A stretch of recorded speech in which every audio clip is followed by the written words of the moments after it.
candidats au début de l'épisode, ils ont les yeux bandés. L'ensemble des candidats pensent prendre du temps de repos après leur arrivée. Ce n'est pas du tout le cas. Et il y a finalement Stéphane qui parle à travers le talkie-walkie. Et de talkie-walkie, il va leur falloir être attentif car je vais maintenant m'adresser à eux. Et là, on découvre le binôme d'inconnus, on découvre Louison, il retire son masque, il découvre Riyad et il se rend compte qu'ils sont vraiment différents. Bonjour. Enchanté. Ça peut être différent, on est différents, hein, bordel. Parce que lui, il est pas du tout sportif, alors que Riyad, c'est une montagne de muscles, donc c'est tout l'opposé. Bah pas moi. Physiquement, je suis tout sauf sportif. Là, je dis mamma mia. Là, je suis là. Vas-y, que je t'aveugle pas. C'est un peu rond, c'est ça? Ah bah oui. Hein? C'est arrondi, hein? Vous êtes sur le lac Batour et vous allez devoir le traverser avec un radeau. Oh frère, on est dans la merde. Attention, je vais donner le départ de cette 18e saison de Pékin Express. Je vous souhaite bonne chance. 3, 2, 1, c'est parti. Allez, hop, on court. Mais attention, s'ils veulent progresser rapidement sur l'eau, il va leur falloir trouver le meilleur montage possible de ces deux structures afin de ficeler le plus solidement possible leur radeau. Donc Brandon et Louison, pour l'épreuve du radeau, ils ont un peu du mal à se comprendre. C'est quoi un rondé? Un bambou. Il y a deux autres bambous perpendiculaires. Ah, perpendiculaire, tu me dis des mots encore plus compliqués. On va pas réussir à se comprendre. Les premiers à partir sont Madi et Manu. Allez frère. Les yeux bandés, Madi va devoir pagayer 2 km avec pour seule aide les consignes de Manu jusqu'à une plateforme au milieu du lac où se trouvent leurs instructions de course. Ensuite seulement, ils pourront faire le chemin inverse et prendre le départ en autostop de cette nouvelle saison de Pékin Express. Alors que Madi et Manu ont pris une bonne avance dans la course sur le lac, C'est bien mon gros, allez. en deuxième position, Jérôme et Emma, le papa poule et sa fille, s'apprêtent à mettre eux aussi leur radeau à l'eau. L'ensemble des binômes arrivent à partir, à part Brandon et Nathan. Mais en dehors, là. Oh non. Je vais te tuer déjà. C'est sûr qu'on galère. J'ai juste envie de t'arracher la tête et de te dire mais concentre-toi. Jumeaux, ils craquent à la première difficulté et ils sont en pleurs, ils sont au bout de leur vie. Donc ça promet pour la suite. Pendant ce temps-là, il y a certains candidats qui sont en galère parce que le vent il se lève sur le lac et le courant et le vent ils font tourner les embarcations. Mais à toi d'anticiper le Mais de quoi courant, quoi. j'anticipe? Je fais ce que je peux. Ben oui, Je suis oui. pas Moïse, hein. Gauche, droite, gauche, tu t'arrêtes pas. Ah, on fait le tour sur nous-mêmes. Mais on tourne, on se fait dévier par le courant. Et finalement, les petits Suisses, Flavie et Jérémy, eux, ils arrivent à bien avancer puisqu'ils longent la rive et ils arrivent à éviter le courant. Donc ils se rapprochent assez rapidement sur le ponton avec les indications. Et toujours suivis par le père et la fille. Et il y a lui. Et on est premier. On est premier. Allez, maintenant on y va. Gauche, droite. Flavie et Jérémy apprennent qu'ils doivent se rendre à 59 km de là, dans la ville d'Ubud. Les 4 premières équipes arrivées devant moi ce soir au temple pour Adalem pour Ipeliatan seront qualifiées pour l'épreuve d'immunité de demain. Au stop, Flavie et Jérémy ils utilisent toujours une méthode très connue de Pékin Express. C'est la fameuse technique du please, please, please. Ça a l'air de marcher. Ça a l'air de marcher. Oh, comme c'est bizarre. Oh, alors. Thank you very much. On monte dans le pont arrière et merci à la technique du plus qui va être réutilisée, je le pense. Les autres binômes, ils arrivent tour à tour du côté du lac et commencent à faire du stop. Brandon et Nathan rament enfin vers leurs instructions de course. Va plus vite Nathan, j'ai plus de force. Les candidats, ils doivent se rendre en direction de Ubud. Donc la Riyad du binôme d'inconnu, il décide de s'arrêter pour acheter du poulet. Évidemment, il lui faut des protéines pour ses muscles. Ça va de soi. Chicken and rice to take away. Emportade. Take away. Tac. Je te laisse la moitié. Bon là, ça y est, il a fait plusieurs du monde. Et je reprends l'énergie. Et j'ai pas fait semblant de manger fort. Hein. C'est comme ça que je mange quand j'ai faim. Mais attends, c'est la faim, non? Homme de guerre, le cafard, c'est du caviar. Homme de guerre, le cafard, c'est du caviar. Après la technique du stop, du please, please, please, Brandon et Nathan, ils avancent une nouvelle technique, le roi du silence. Il y a certaines années, on imposait l'handicap du silence à des candidats. Mais eux, ils se l'imposent à eux-mêmes. Donc c'est du jamais vu sur Pékin Express. Ça promet pour la suite. Pour ce binôme-là, je le sens bien. Ça promet. Vont enfin débuter l'autostop. Il expérimente une technique jamais vue dans Pékin Express, faire du stop en silence. Y a rien du tout, César. J'entends rien. Oui, ils disent, mais qu'est-ce qu'ils veulent En même temps, tu leur dis rien, ils savent pas pourquoi on est là. Enfin... Calme. J'aime pas trop beaucoup ça. Yes. Thank you. Yes. En fait, de la course, on a toujours nos amis petits suisses qui sont suivis de très près par le père et la fille. Finalement, le père et la fille arrivent premiers. On est les premiers. Les premiers.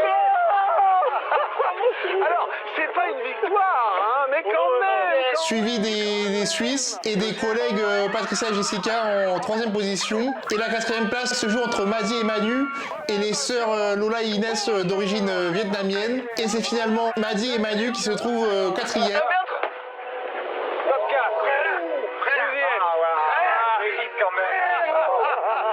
Donc la course elle est terminée pour les candidats et c'est l'heure pour les habitants de trouver un logement. Patrick et Myriam, donc c'est le grand-père et sa petite-fille, ils arrivent à trouver une maison et le grand-père a tout de suite envie de prendre une douche.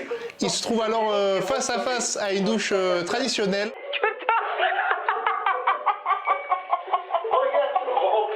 On dirait Gollum.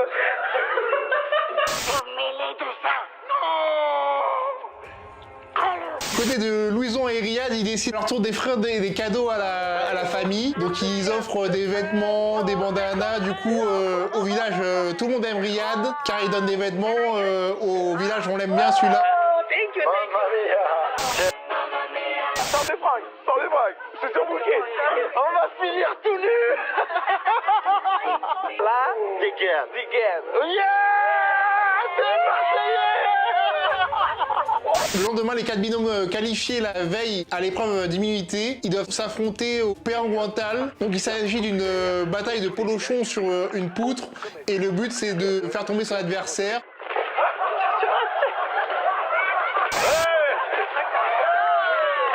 Donc on assiste aux demi-finales en accéléré.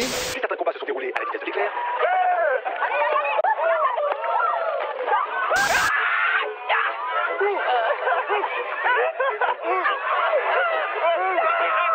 Et à ce petit jeu, c'est Jérôme et Emma qui affrontent Manu et Maddy. Donc Jérôme et Emma, c'est le père et la fille qui affrontent les collègues Manu et Maddy qui se retrouvent en finale.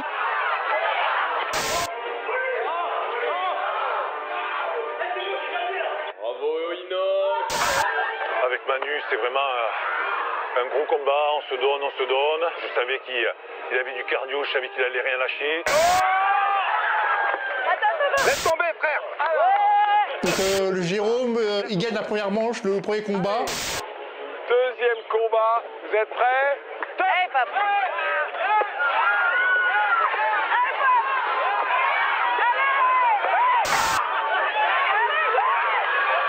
On est trop contents là. Allez, il faut qu'on garde cette avance, il faut pas qu'il revienne.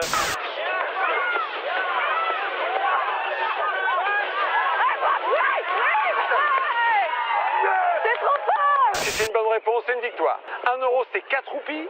1 euro, c'est 1077 roupies. 1 euro, c'est 16 500 roupies. C'est 16 500. Bravo. Bonne réponse, victoire des Bleus. Et de haute lutte. Après l'épreuve d'immunité, tous les candidats se rassemblent et on apprend alors par Stéphane Rothenberg l'abandon de Brandon et Nathan. Brandon et Nathan, les jumeaux belges, ont décidé d'abandonner la compétition. Quelle indignité. Et donc il fallait s'y attendre. Donc c'est une erreur de casting. Que voulez-vous, c'est comme ça. Mais ce binôme sera remplacé au début de la seconde étape. Ensuite, Stéphane il nous parle du drapeau blanc, qui est une nouveauté dans cette saison. Ce drapeau blanc est une arme stratégique redoutable, car elle permet à celui qui possède ce drapeau blanc d'éviter le duel final à la fin de l'épisode. Sauf si ce binôme qui a le drapeau blanc est fini dernier de la course, bien sûr, il sera en duel final automatiquement. Donc c'est Emma et son père qui décident de remettre ce premier drapeau blanc à l'équipe de leur choix. Et ils décident naturellement de donner ce drapeau blanc à Maddy et Manu, qui étaient deuxième lors de l'épreuve de minutée. On garde ce drapeau jusqu'au bout? On va essayer. Faites un bon usage. En tout cas, il va falloir courir vite. 3, 2, 1, c'est parti. Allez, bonne chance. Allez, bonne chance tout le monde. Et ils se retrouvent rapidement déposés dans un endroit perdu, loin de l'axe principal. Écoute, on n'a pas le choix. On va se faire lever. Hein. Mais on n'a pas le choix. Voilà. C'est là la route, frère. Et la séance PP. Allez, viens, viens. On court, on essaye de retrouver vite une route.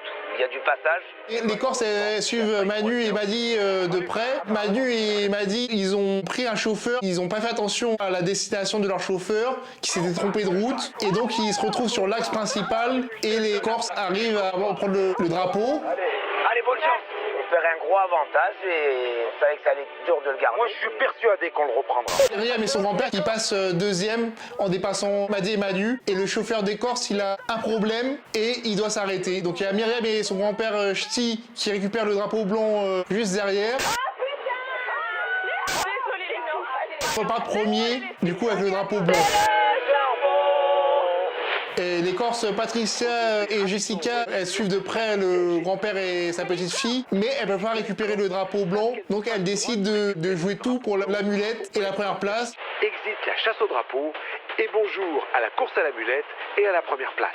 On trace. Adi et son binôme, ils poursuivent toujours le drapeau blanc, et la voiture du grand-père et de la petite-fille, malheureusement, ils s'arrêtent, et Madi et Manu sont juste derrière, ils arrivent à récupérer leur drapeau blanc. Le drapeau à papa. Le grand-père et sa petite-fille remontent rapidement en voiture en deuxième position, derrière les collègues corses, toujours premiers. À la fin de l'étape, les candidats ils doivent prendre le ferry pour passer à l'île de Java. Et sympa, fin d'étape. Oh, je vois les bras levés. Vous gagnez l'étape, vous êtes premier.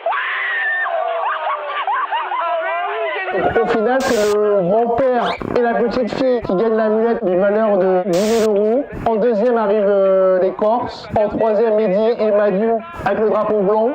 Donc ils sont sauvés. En quatrième, on a les petits Suisses. En cinquième, Riyad et Louison, le binôme d'inconnus. Et en sixième, les sœurs Inès et Lola. Vous n'êtes pas dernier. Non, les garçons, non. On sait qu'on va peut-être briser le rêve de quelqu'un, c'est le rêve de tout le monde d'être réussi. Mais on sait les liens qu'on a et on va prendre le binôme d'inconnu, je suis désolée. Mais... Et vous savez, ça se fait en solitaire. Il n'y a qu'un seul membre de chaque binôme qui y va, l'autre attend. Je pars. Pourquoi? Je suis plus rapide, je pense que je gérerai mieux le stress, je pars. Qui y va? C'est moi. J'ai beaucoup plus de facilité en anglais que Riyad. Je me dis que ça peut être un avantage. Ce duel final est une courte course de 3 km. Lola et Louison doivent se rendre à l'école primaire du sud de Banyuwangi. Là-bas, une mission les attend. Ok, thank you. Please. Donc pendant le stop, Louison il arrive à prendre une voiture en premier, et donc il part en premier, et Lola prend une voiture en deuxième, mais elle arrive à passer par un chemin rapide, donc elle arrive en premier sur l'étape, et Louison arrivera en deuxième. De la mission. Duel final, la classe de musique. Pour ce duel final, vous retournez sur les bancs de l'école. Ils doivent se rendre dans une école pour faire un blind test musical joué par des professeurs de classe, et chaque chanson est jouée pendant 3 minutes. Qu'est-ce que c'est que ce truc? Le petit bonhomme en mousse? Donc tant que les candidats n'ont pas deviné la chanson, la musique continue. Louison arrive à son tour sur le lieu de la mission. Sur le pont d'Avignon. Louison, il arrive à reconnaître la chanson du pont d'Avignon, il remporte 1-0, et ensuite il y a toujours un cran d'avance sur Lola. Mission accomplie pour Louison, qui grâce à ses 3 bonnes réponses, peut dès à présent reprendre le stop pour venir me retrouver. Je sors de la mission. Oh là là. Je vois Louison en voiture. Putain, Riyad.